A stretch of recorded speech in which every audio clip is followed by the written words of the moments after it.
Italy isn't just one of the most iconic countries on the planet.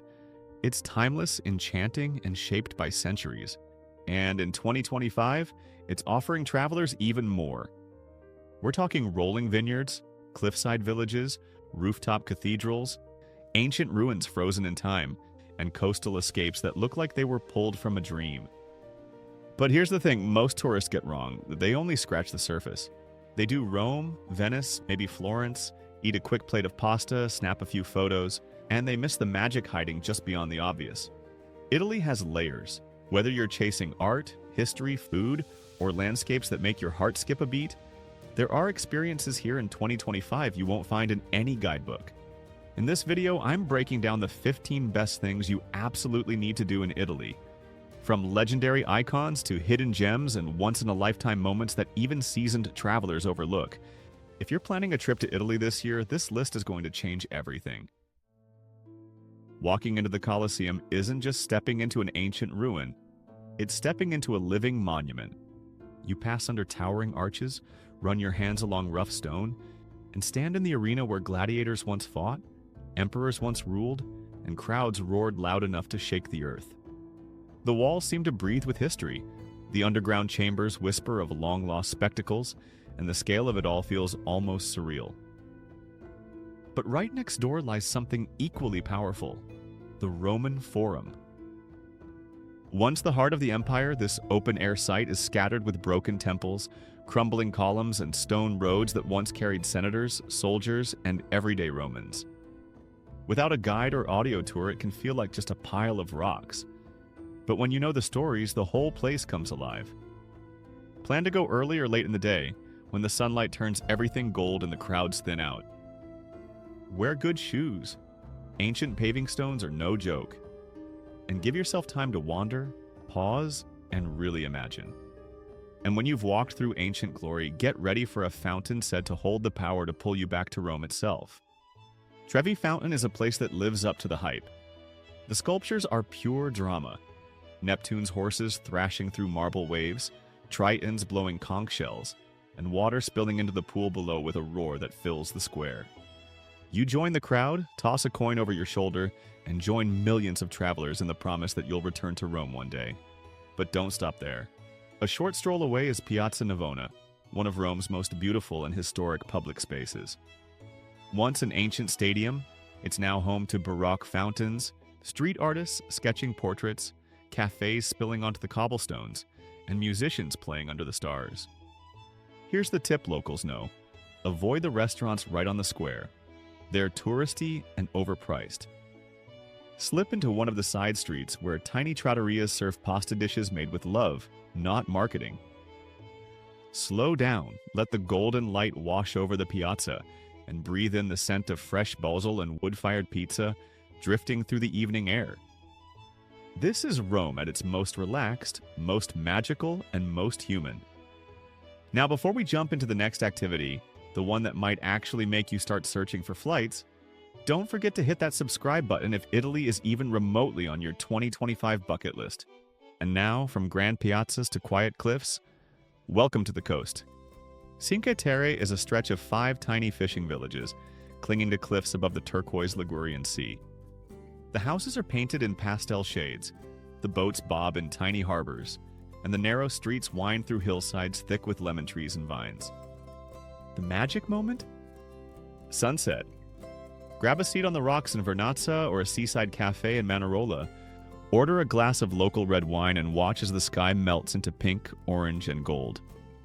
It's tempting to rush through all 5 towns, but trust me, less is more. Focus on 2 or 3 and take your time. Even a simple walk becomes cinematic here. Winding cliffside paths offer views that feel pulled from a painting. You can hike between the villages if you're feeling adventurous, or hop on the local train for jaw-dropping coastal views. Skip midday crowds. Mornings and late afternoons are where the magic happens. And don't leave without trying the local pesto. This region is its birthplace, and you've never tasted anything quite like it.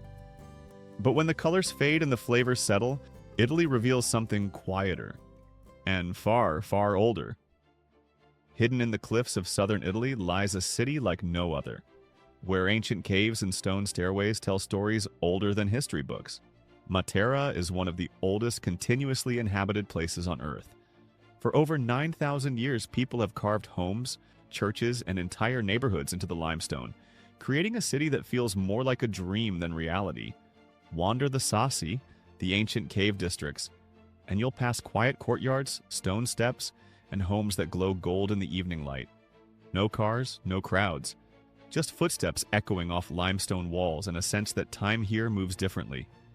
Many travelers stop for a quick photo and move on, but Matera rewards those who linger. Stay overnight and watch the city transform at sunset, when lanterns flicker across the cliffs like stars. The restaurants are simple, the pace is slow, but that's what makes it unforgettable. There's no glossy tourism here, just silence, lived-in beauty, and a city that feels like it's been waiting centuries to be rediscovered. And now, from ancient caves and quiet stone paths, we drift toward a city shaped by art, where every corner feels like a masterpiece. Florence is where the Renaissance was born, and you can feel it in every stone. The Uffizi gallery feels like a monument to genius, and inside, masterpieces line the walls. Botticelli's graceful Venus, Caravaggio's Medusa, Leonardo da Vinci's Annunciation. You'll walk through rooms that shaped Western art, surrounded by tourists who, like you, can't quite believe they're standing here. Outside, the Florence Cathedral, or Duomo, towers over the city with its massive red dome. Beneath the Duomo's towering walls, few realize that just inside, a dramatic fresco unfurls across the dome, like a window to the heavens. For about $20, you can climb all 463 steps. And yes, it's a real workout, but the reward is worth it. A breathtaking view of Florence's red rooftops and the rolling Tuscan hills. The secret to Florence? Visit the piazzas at night when the crowds thin and the city glows softly under streetlights. You'll hear musicians playing under archways and smell fresh pasta wafting from family kitchens. Florence isn't just an art museum. It's a place that comes alive after dark. And just when you think you've seen Italy's beauty, something wild and skybound takes its place.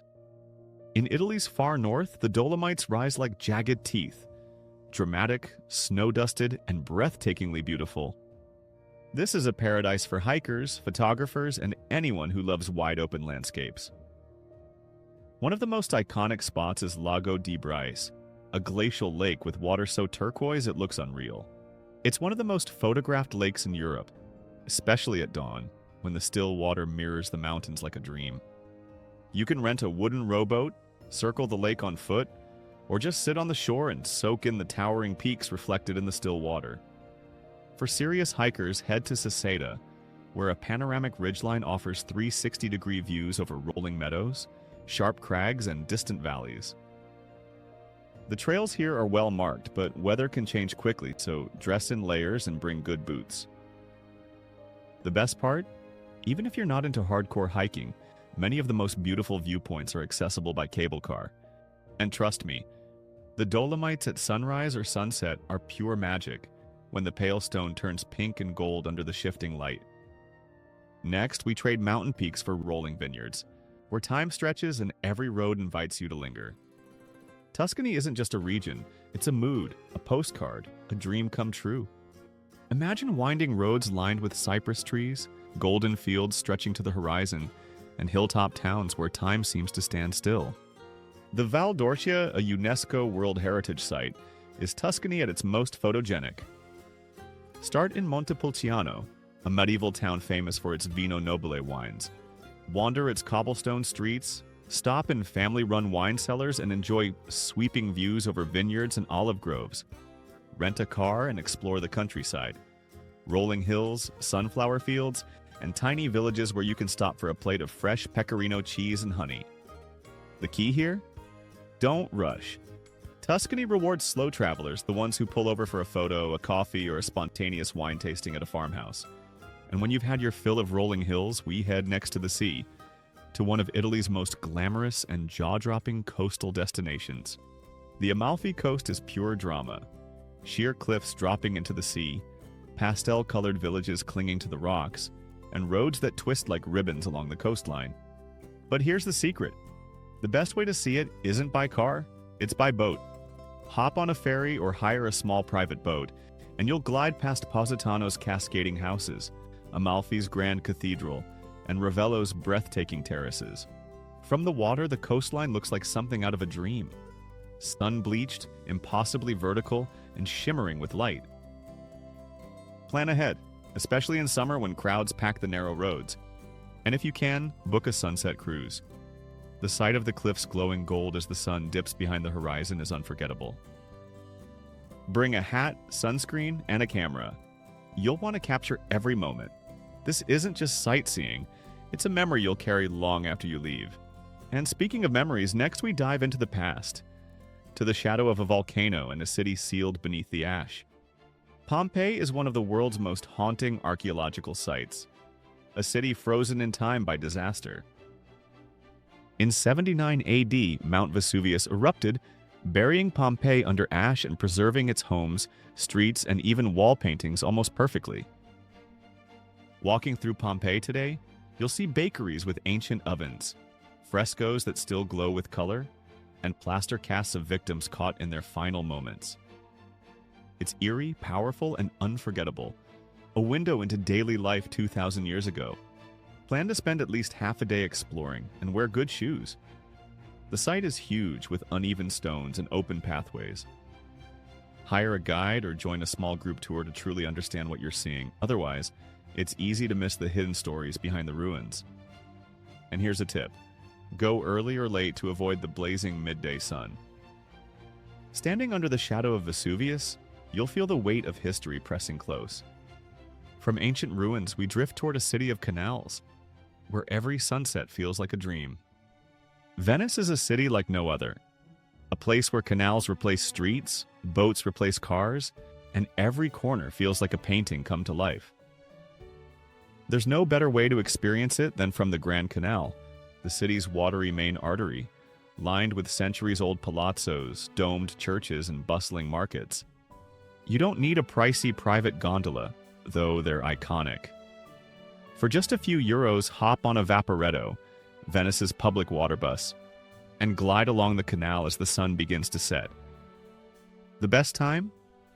Golden hour, when the light turns soft and the marble facades glow with pink and gold. You'll pass under the Rialto Bridge, drift by bustling piazzas, and watch gondoliers guide their sleek black boats through narrow side canals. Skip the overhyped restaurants near St. Mark's Square, and instead take a Vaporetto to Burano, where life slows down, houses glow in every color, and laundry flutters above quiet canals. The real charm of Venice isn't just in the grand landmarks, but in places like this, where the rhythm is slower, the streets are water, and beauty hides in the everyday. After floating through silence, we arrive in a city where every dish is part of the plot. If Florence is Italy's artistic heart, Bologna is its culinary soul. This is the birthplace of tagliatelle al ragù, the original authentic bolognese. Delicate tortellini, rich mortadella, and balsamic vinegar aged until it's thick as syrup. Join a local food tour, usually around $60 to $80, and you'll weave through markets, family-run delis, and old trattorias where recipes haven't changed in generations.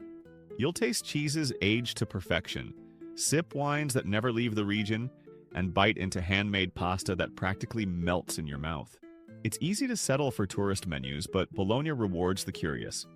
The travelers who step into the back streets, chat with locals, and let their taste buds lead the way. Come hungry, and don't be afraid to try something you can't pronounce. The real magic of Bologna is in the simple, authentic flavors. Crafted with care, shared with love. But don't get too full, because next we slip into the slow, wine-soaked hills of Piedmont. Italy's Piedmont region isn't as famous as Tuscany, but for wine lovers, it's a hidden treasure. This is the home of Barolo and Barbaresco, two of the country's most celebrated red wines crafted from the noble Nebbiolo grape. Driving through the rolling hills, you'll pass vineyards stretching to the horizon, medieval villages perched on hilltops, and family-run wineries that have been making wine for generations. Many offer tastings and cellar tours where you can sip world-class vintages and learn about the artistry behind every bottle. It's not just about the wine, though. Pair it with local specialties like white truffles, rich risottos, and hazelnut desserts. Piedmont's food scene is as sophisticated as its vineyards. Here's the tip. Call ahead or book tastings in advance, especially during harvest season.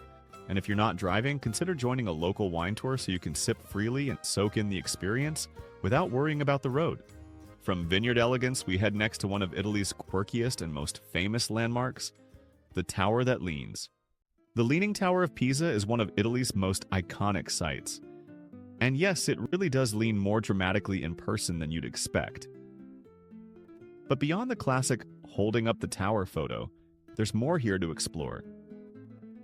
Climb the 294 spiral steps to the top, and you'll be rewarded with sweeping views over Pisa's red rooftops and the surrounding countryside. The adjacent cathedral and baptistry are equally stunning, with intricate marble facades and rich history dating back to the 12th century. But here's the secret. Don't spend all your time just at the tower. Nearby Lucca, a charming walled city about 30 minutes away, offers peaceful piazzas, shady promenades atop its Renaissance walls, and an authentic Tuscan vibe away from the tourist crush. Rent a bike, circle Lucca's city walls, and wander its narrow lanes. It's a perfect contrast to Pisa's crowds.